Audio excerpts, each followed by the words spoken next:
Today, let's talk about the forgetting curve.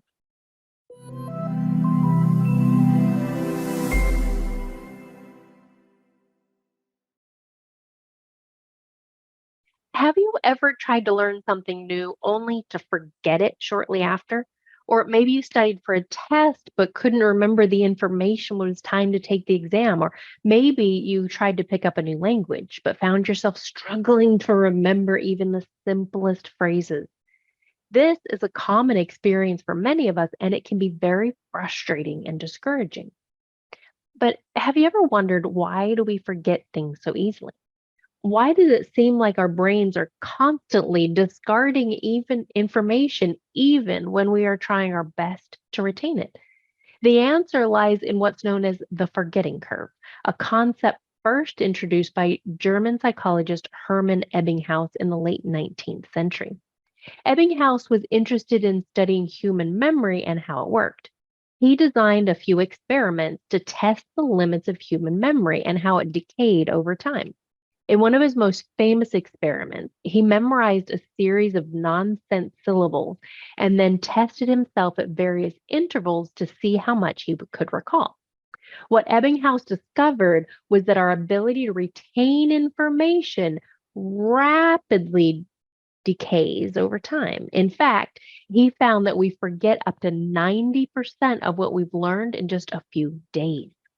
This process of forgetting follows a predictable pattern, which is now known as the forgetting curve.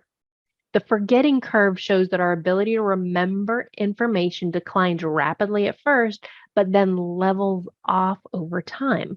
This means that we forget the most information within the first few hours or days after learning it, and then the rate of forgetting slows down. However, even at the initial period of rapid forgetting, we continue to lose information over time. So, why does this happen? Well, the forgetting curve is thought to be the result of a process called interference.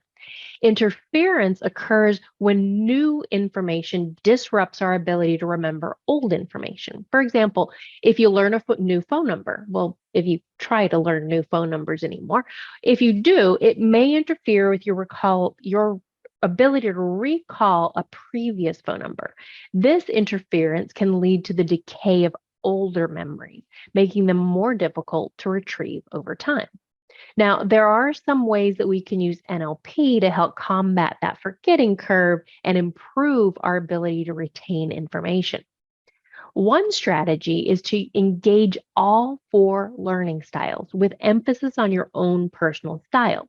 By engaging your auditory, visual, kinesthetic, and internal dialogue, you get more of that mind body connected learning.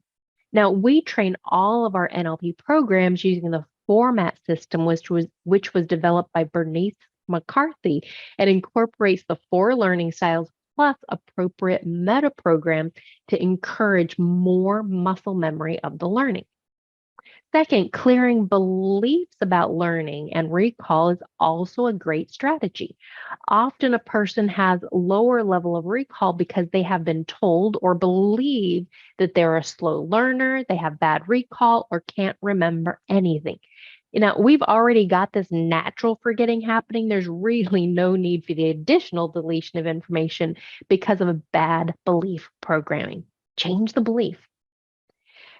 And I often talk about to my clients about the importance of the information they do and do not remember.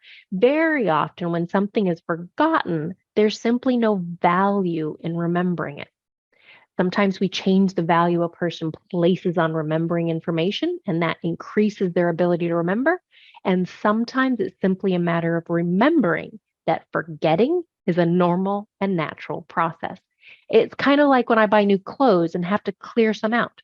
Our brains are constantly filtering and discarding information in order to make room for new knowledge and experiences.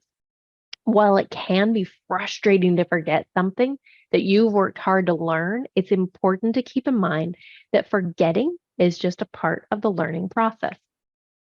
It's also useful to note, if you use it, you won't lose it. And this is just one of the reasons that we have few practice groups each month with NLP Worldwide, as well as coach swap, supervision, and the ability to review your learning as a student over and over. Now, all of this assists in the repetition of your skill.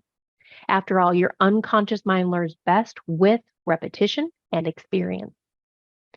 For me, at least, the forgetting curve is a fascinating phenomenon that sheds light on the limitations of human memory. While we may never be able to completely eliminate forgetting, there are strategies that we can use to improve our ability to retain information. By engaging in full sensory learning, changing unresourceful beliefs, addressing values, and accepting the natural process of forgetting even, we can become more effective learners and retain more knowledge that we acquire throughout our life.